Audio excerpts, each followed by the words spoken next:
One of the very first projects I ever completed were these little houses for Turnip 28.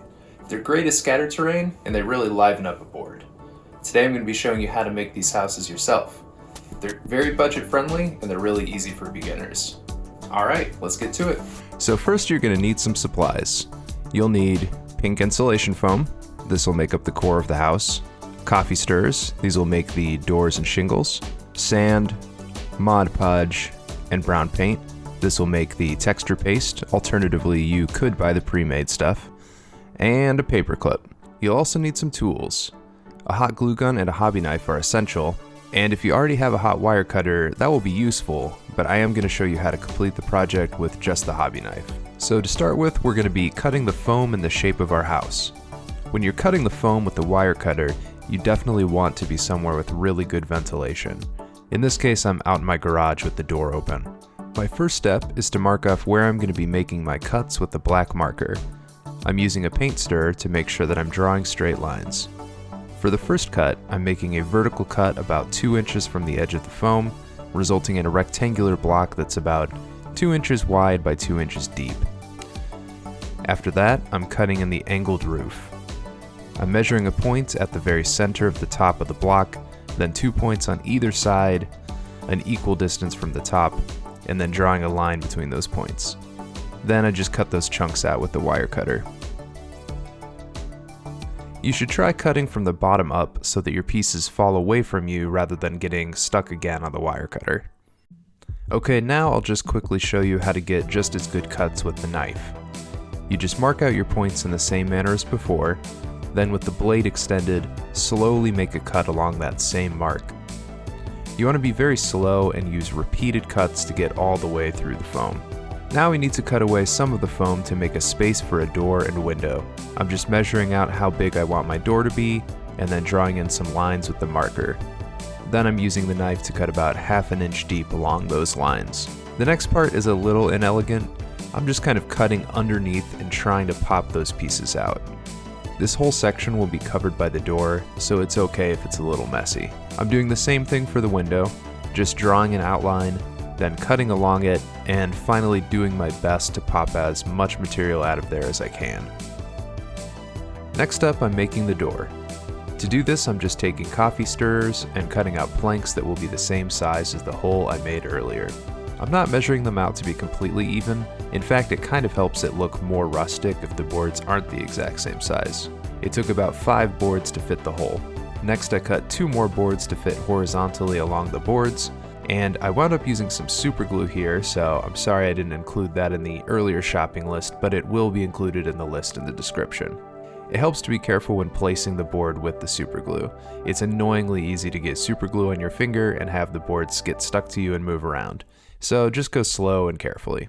Once it has a few minutes to dry, I'm slathering some hot glue on the house and jamming the door on there. For the window rods, I decided to use the paper clip. It worked for MacGyver, it should work for me, right?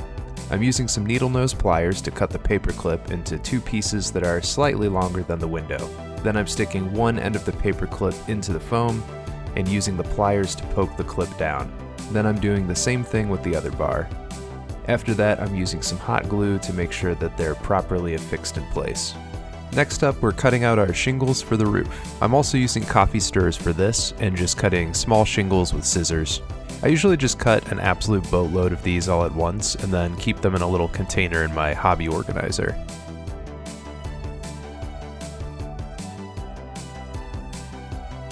I think I wind up showing how to make this texture paste in almost every video I do. It's just sand, Mod Podge, and brown paint. I just add a little bit of water sometimes as well to thin it out a bit.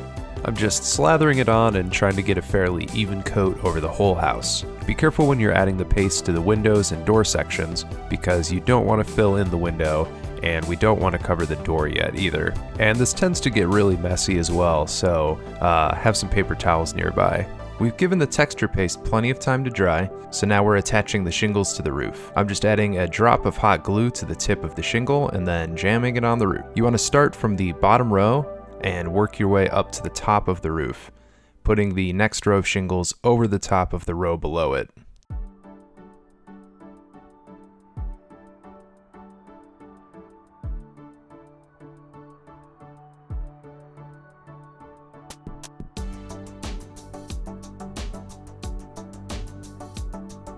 Alright, and with all the shingles added, our house is all ready to be painted. With all this texture, the house is going to take dry brushing really well, and ultimately we are going to be making a white house, but I don't want to jump straight to white. Instead, I'm going to dry brush some yellow over the top of the brown, and then after that I'll be doing several heavy dry brushes of white. This is just to add a bit of color depth and add some visual interest. To paint the shingles, I'm just using a brown wash. Agrax Earthshade works really well, but you can also mix your own or use any number of different brown washes to achieve a similar effect. You could even use several different washes to get some variation in the color of the shingles. It is hard to find uniform looking pieces of wood in Cyst. It's the turnip apocalypse after all. Now you could stop right here. This is already fit to go on a board as a piece of scattered terrain, and as you can see I already have plenty of other houses just like this. But if you want, we can push it a little bit further. So I decided to sketch out what I plan to do with the more advanced build. I know that I want to make it defensible terrain, so I'm going to build a low stone wall around the whole piece. For inspiration, I'm taking a look at this little wall in my backyard. I also decided that I wanted to set the house a little off-center and attach some sort of shed or lean-to for storing grain or hay or turnips.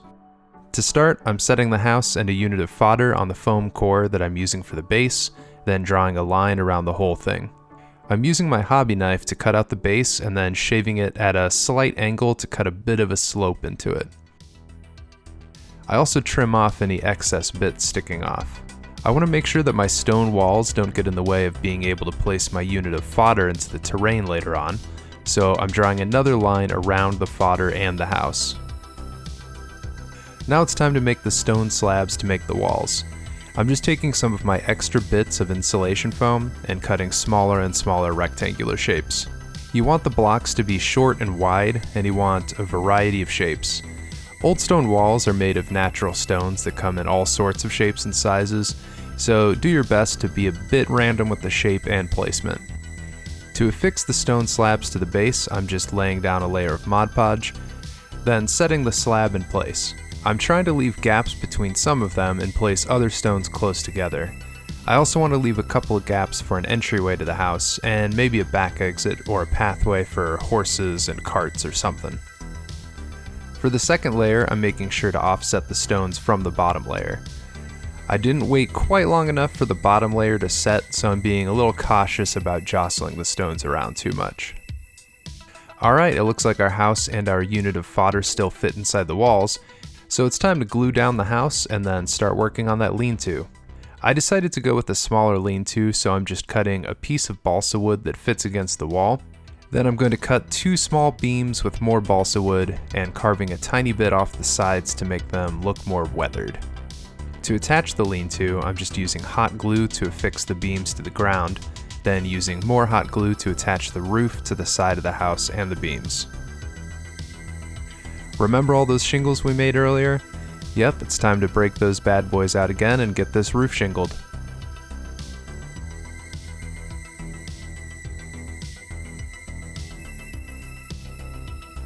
Alright, I'm finally ready to mix up some more texture paste and get it slathered all over the whole build basically.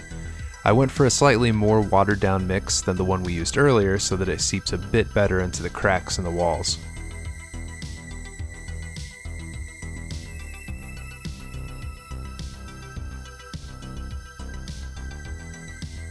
Now our house is ready to be painted, and that means it's time to learn about the story behind the project. To get inspired when painting and adding details, I like to think about who could be living in this house. Maybe somebody does live here? Somebody does live here. Once this was a thriving farmstead, home to a hard-working farmer and his loving wife. But then came the root, and with it, madness. The once prized vegetables were now replaced with strange facsimiles, produced by the root. At first they avoided the new vegetables, but nothing else would grow, and in time they accepted, and even came to love consuming their new produce. Mildred started spending more and more time indoors. The light was harsh on her eyes, so she would spend her waking hours in the attic bedroom, rocking back and forth in her old rocking chair. Jeffrey still worked his fields, but he only produced what he and Mildred needed to live on. The villagers didn't stop by the farm anymore, and the old couple didn't go into town. They had all they needed on the farm: water, shelter, and the root. It's hard to say what sparked the change in the two of them. Maybe it was just the cabin fever, or maybe it was the root. Strange dreams came to them at night, and waking, hallucinations. They had gone mad, living on their own away from civilization, but in the wider world, so had everyone else. Finger-worshipping cultists, knights riding giant snails, and cannibalistic crow armies. It's hard to say if anything they hallucinated was madder than that which was transpiring in reality. Those early days of the turnip apocalypse were pretty wild, but it's been hundreds of years now. Little progress has been made in the wider world, and on the old farmstead, no one has seen or heard from Mildred in many moons. Jeffrey still works tirelessly in his field, although he hides his face with the sackcloth, lest the bright sun scar his sensitive skin. He's survived all these years on a steady diet of homegrown organic root vegetables, and the root has kept him alive. He's more root than man now, though, and I shouldn't wonder whether Mildred is rooted to that old rocking chair by now. If there is a moral to this story, it can only be you are what you eat. But what choice did they have, really? What choice do any of us have? Well, we just have a few more details to add and then we'll be done. First of all, I'm adding some edge highlights to the stones to add a bit more definition. This will make the wall read better as a collection of stone slabs rather than just a blob of gray rock. I also decided to dry brush the shingles with a light umber color. Projects like this are always a journey of exploration for me. I'll often try something like just the wash over the coffee stirs and then decide, you know what, this isn't really what I pictured. I wound up liking the dark brown paint on the shingles and then a dry brush over that much better in the end. The last touch that I wound up really liking was putting a bunch of green flocking all over the build. I focused on putting the flock mixed with Mod Podge on the stone wall and anywhere there would be more shade. In my mind, the strange root would be a shade-loving entity, and it would like moisture, so it's also growing anywhere that water would pool. I definitely need some of it under the door and in the windowsill as well. After all, our denizens of the house are pretty overgrown themselves at this point. To finish it off, I'm knocking back the color a bit with some more black wash. And with that, the project is complete. It's always very satisfying to complete another piece for the Turnip 28 board, and I've been wanting defensible terrain for ages now. I'm definitely going to be using this for my upcoming battle report. Well, now that we're all done, it's just time for some glamour shots.